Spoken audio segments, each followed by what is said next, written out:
Well, hello and welcome to this weekend edition of the Daily Dose of Greek. And today we're going to talk about TDNT, the Theological Dictionary of the New Testament, also known as Kittel. There's an abbreviated version of it called Little Kittel.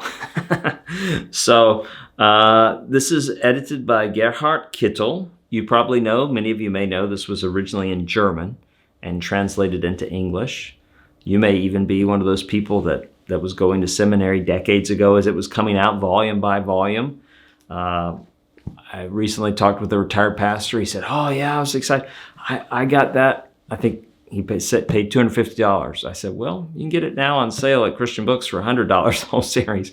That was not a great investment, was it? Especially when you factor in inflation. He really paid a lot for that series. So TDNT, Theological Dictionary of the New Testament, edited by Kittel, many authors. I think it's about 10 volumes. I mean, it's big. It's like, and the earlier version of this, maybe you're familiar with it, had a blue cover. So it's like a blue whale on the bookshelf there, all those volumes together. Why would you want this? Well, recently I had a seminar and we were translating from Acts 17. And it's interesting, that passage, if you look at it, the Athenians are puzzled by Paul. They don't really understand what he's doing. They're talking amongst themselves. They say he seems to be advocating foreign deities, foreign divinities. And if you look at the underlying Greek there, it's the word daimonion, right? It's a form of daimonion. And it kind of jars people because they say foreign demons, because really pretty consistently throughout the rest of the New Testament, that refers to an evil spirit, a demon, as we would say in English. But in broader usage, especially more in the classical period, daimonion could just mean supernatural being or spirit or divinity or something like that, which is sort of how it's being used in the mouth of these Athenians. And I had a student ask, well, at what point did Jews begin to use the Greek word daimonion just for an unclean spirit? Like, when did that happen? And how did that narrow linguistically for them to be that specific as opposed from the broader usage? And I thought about it. I didn't know the answer. I said, well, I know where we can look and probably find the answer to that. TDNT. And it's true. Look up the article on daimonion and TDNT. Many pages talking about time periods and how it was used in extra biblical literature in Greek, and it's fascinating and helpful with a couple of caveats. Okay, one of the key caveats with TDNT is it's mainly written by liberal German theologians. So many different contributors, and most of them have a commitment to liberal German theology. So when I turned to that article, I was expecting it to be very skeptical about the supernatural and to sort of just view this as through the lens of human evolutionary development of a religion or something like that. So they're not really committed to a Christian worldview.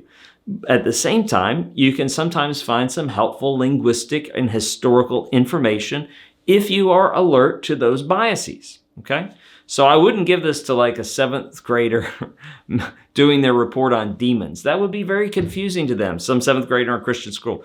But I assume if you're patient to watch the video to this point and you subscribe to the Daily Dose, you would have the wisdom to sift through those skeptical assumptions and biases that you would find there. Second caveat, just something to be aware of. Not wanting to jump in on the cancel culture. We want to say we could disagree with this person, but we can also learn from their insights. And it is true that quite a few of the contributors to this were Nazi sympathizers. Okay, so this was written during the time pre-World War II. And so that's a horrible thing to discover. It's horrible to think about. That in Germany, we found people who were resisting the Nazis, who were faithful Christians, like Dietrich Bonhoeffer. We also found people who were capitulating and going along and even unaware, or, they just did, horrible things in affirming, or at least not resisting what was happening. So that's a caveat, something we have to be aware of. Liberal German bias, and also some of the political commitments and backgrounds of some of the contributors to the volumes in TDNT. Having said that, I don't know where else I would have found some of that historical and linguistic information as quickly as I did if I looking in the volume here in TDNT.